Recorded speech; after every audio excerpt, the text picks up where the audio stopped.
So, nandito ka sa ang papa ko guys is bumaba na naman. Dahil bird na naman siya sa taas. At ang bibig niya, ano naman kinain mo?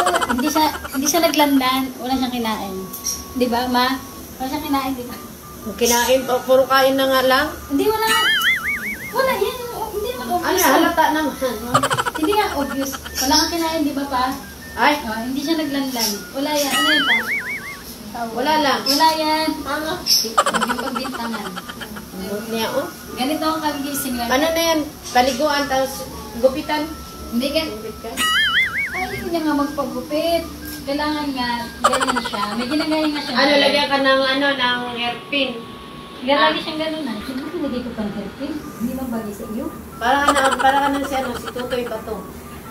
Like ko pala yun pa. Tutoy Bato. Ako muna naman si Papa. Hanggang na voice set sa iyo. 50,000.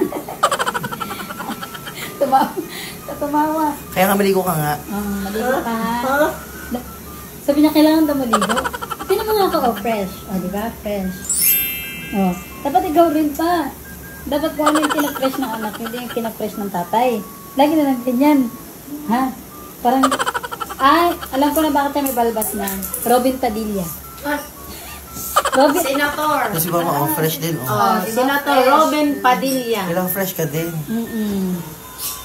Masyong kaya lang. Papakita niya naman yung cellphone niya. May laman. Wallet niya yan eh. Lobat lang, lobat.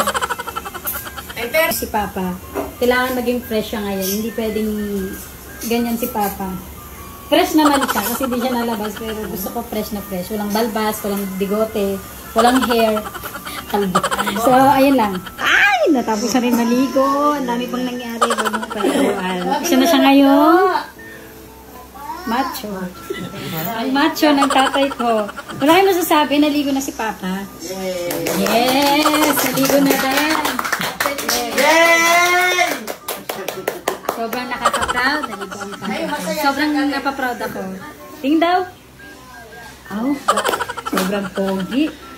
Wala siya mga balbas. Naghahanap na naman siya ng pagkain. Alam niyo ba guys, ang daming nangyari bago siya magpaliguan. Nag-food trip ng napakadami. Ay, so magbibihis na siya. Kailangan mag-bihis na siya. So, ayun lang muna. Bye na everybody. Baba ka na.